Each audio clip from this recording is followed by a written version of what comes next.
Welcome to the story. Don't forget to like, subscribe, and support me. The ground beneath Emily Carter's feet trembled. At first, it was a faint tremor, like a shiver passing through the earth. But then it grew a violent quake that sent books flying off her desk and rattled the windows in their frame. The world around her seemed to groan, as if some ancient force deep within the planet had been awakened. She ran to the window, gripping the sill as she stared out at the chaos unfolding below. Cars skidded to a halt, their drivers emerging with wild-eyed panic. Buildings swayed precariously, and somewhere in the distance, the unmistakable sound of something massive crashing down filled the air.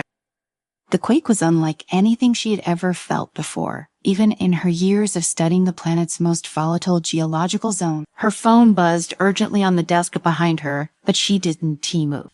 She couldn't tear her eyes away from the ground below. Cracks were forming in the streets, deep fissures, splitting the asphalt like jagged lightning bolts. The world, it seemed, was falling apart. Finally, snapping out of her stupor, Emily grabbed her phone. The display showed dozens of missed calls and messages, all from colleagues and emergency alert. As she scanned through the frantic texts, one name stood out: Jason Mark. "Emily, answer your phone. We need you. It's happening. The fault line, it's bigger than we thought. Call me now." Her heart raced as she quickly dialed his number. Jason picked up on the first ring, his voice filled with tension. "Emily, thank God. Are you okay?" "I am fine, Jason. What the hell is going on?" "The quake, it wasn't just local. It sounds global. The Great Rift has opened." "Emily, this is what we feared. It's so tearing the continents apart." Emily's mind raced. The Great Rift, a theoretical fault line that some had speculated could cause a planetary-scale catastrophe if it ever became active. It had always been dismissed as a low-probability event, something that could never happen in their lifetimes. But now— "Where are you?" she asked, her voice steadier than she felt. "I am at the command center," Jason replied. "They were putting together an emergency response team. They want us to lead it. We need to get to the rift and assess the damage before it gets worse." Emily nodded, even though he couldn't see her. "I'll be there in 10 minutes. She hung up, grabbing her go bag from the corner of the room. As she rushed out the door, her heart pounded with a mix of fear and adrenaline. If the Great Rift had opened, this was a disaster beyond anything they had ever prepared for. The command center was a flurry of activity when Emily arrived, her car barely making it through the congested street. Inside, scientists and military personnel were crowded around maps and screens showing real-time seismic data. The atmosphere was thick with tension. Jason spotted her from across the room and waved her over. His normally calm face was creased with worry. "Rivas confirmed it," he said as soon as she was close enough to hear over the noise. "The quake triggered a massive rupture in the Earth's crust. It runs from the Pacific all the way to the Atlantic, a rift, Emily, a canyon that spans the globe."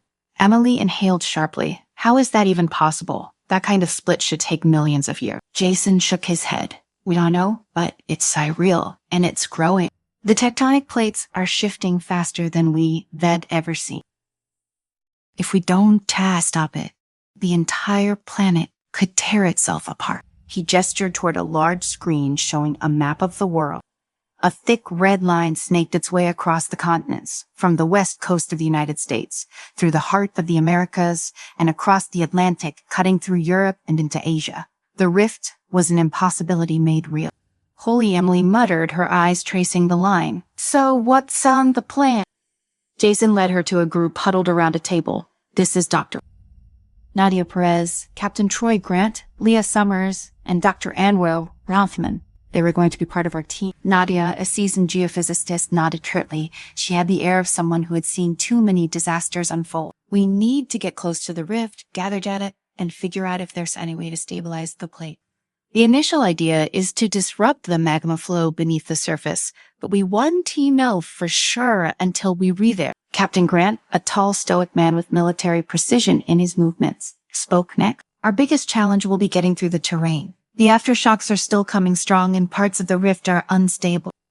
My team will handle navigation and security, but I need you all to be prepared for anything." Emily glanced at Leah, the young drone operator, who looked slightly overwhelmed but determined. Where a quiet man with a sharp intellect gave a small nod of acknowledgement. "We'll do whatever it takes," Emily said, her resolve hardening. "When do we leave?" "Now," Jason replied. "We've got transport waiting. The clock is ticking." The helicopter's blades whirred loudly as they flew over the devastation below. The rift was unlike anything Emily had ever seen, a massive scar in the Earth's surface, cutting through mountains, forests, and cities alike. Entire towns had been swallowed by the chasm, and the sight of it sent a chill through her. Leah sat next to her, her eyes glued to the monitors displaying the drone feed. "This is insane," she muttered. "I've never seen anything like that." "None of us have," Emily replied. "We were here to fix it." Jason, seated across from them, was scanning the latest seismic reading. "The rift is still expanding," he said grimly. "If we don't find a way to stop it, we were looking at a global catastrophe. The crust could keep tearing until there's nothing left." Emily nodded, her mind already racing through possible solution. But the truth was, they were flying blind. There was no playbook for that. They would have to improvise, adapt, and hope they weren't already too late. As they touched down near the edge of the rift, the ground trembled beneath them, reminding them of the constant danger. The team disembarked quickly, setting up their equipment. The air was thick with the smell of sulfur, and the distant rumble of shifting earth echoed through the canyon. Captain Grant barked orders to his men, who spread out to secure the area. "Stay sharp," he warned. "This place could collapse at any moment." Emily and Jason worked quickly to calibrate the seismic sensors, while Leah deployed her drones to map the surrounding area. Nadia was already studying the rock formations, muttering to herself as she took samples and reading. Channel wherever the silent observer moved methodically, testing the air for chemical changes. They had only been there for a few hours when the first major aftershock hit. The ground heaved violently, knocking them all off their feet. Emily scrambled to grab the nearest piece of equipment as a massive crack split the ground just a few feet away from where she had been standing. "Move," Captain Grant shouted, pulling her up and dragging her to safety. Rocks tumbled down from the canyon walls, and the earth continued to shake as if it were trying to swallow them whole. Leah screamed as one of her drones plummeted into the abyss, its feed cutting off with a final static hit. "No, that was our main scanner," she cried, her hands shaking as she tried to re-establish control of the remaining drone. Jason was by her side in an instant, helping her recalibrate the controls. "We still have a backup. Focus on that." The aftershock eventually subsided, but the damage was done. The ground around them was even more unstable, and they had lost a crucial piece of equipment. Emily caught her breath, her heart pounding. "This is just the beginning," she said, her voice grim. "We need to get deeper into the rift if we're going to stop this." Captain Grant nodded. "Then let's move. Time isn't on our side." They pressed forward, the landscape growing more treacherous with each step. The canyon walls towered above them, and the ground beneath their feet was a maze of jagged rock and unstable soil. As they ventured deeper into the rift, the air grew hotter, the ground beneath them rumbling with increasing intensity. The deeper they went, the more they felt the weight of the earth's fury bearing down on them. The air grew thick and oppressive as they ventured deeper into the rift. The further they descended, the more Emily could feel the planet, raw power surging beneath them. Every step felt like a gamble, with the ground shifting unpredictably underfoot. Captain Grant's voice broke through the tense silence. "Keep moving. We need to reach the coordinates before the next tremor hit." Leah, still shaken from the loss of her drone, kept her eyes glued to the screen guiding the last operational drone ahead of the team. "The readings are unstable," she muttered. "It's like the tectonic plates are in constant flux down here. We might not have much time." Jason nodded in agreement, his eyes fixed on his handheld seismic monitor. "We've got less than 2 hours before the next big shift. If we re-nod out of here, by then we might not make it out at all." Emily's mind raced. They had mapped out a few potential weak points where the plates were still in motion, but without the lost drone all data, they were running blind in many places. She couldn't shake the feeling that they were hurtling towards something they weren't prepared for. As they climbed over a particularly unstable ridge of jagged rocks, Nadia suddenly stopped, holding up a hand. "Wait," she said sharply, "do you hear that?" The team froze, and for a moment, all was still. Then Emily heard it, a deep, resonant rumble that seemed to be coming from far below. It wasn't just the usual aftershock or seismic activity. This was different. It felt alive. And where the quiet observer was the first to speak. "That's not a tremor. That's something else." Leah's fingers flew across her controls, and the drone sheath flickered to life. On the screen, they could see what lay ahead, a vast open chamber deep within the rift, glowing faintly with a reddish light. The drone hovered at the entrance of the cavern, its sensors picking up unusually high levels of heat and seismic energy. "We got a problem," Leah said quietly. "This is where the magma flow is concentrated. It's much worse than we thought." Emily stepped forward, peering at the screen. The magma wasn't just flowing, it was surging, building up pressure like a bomb waiting to go off. If it wasn't released carefully, it could trigger another massive quake, one that would make the first one look like a minor tremor. "This is it," Emily said, her voice low. "This is where we have to set the charge."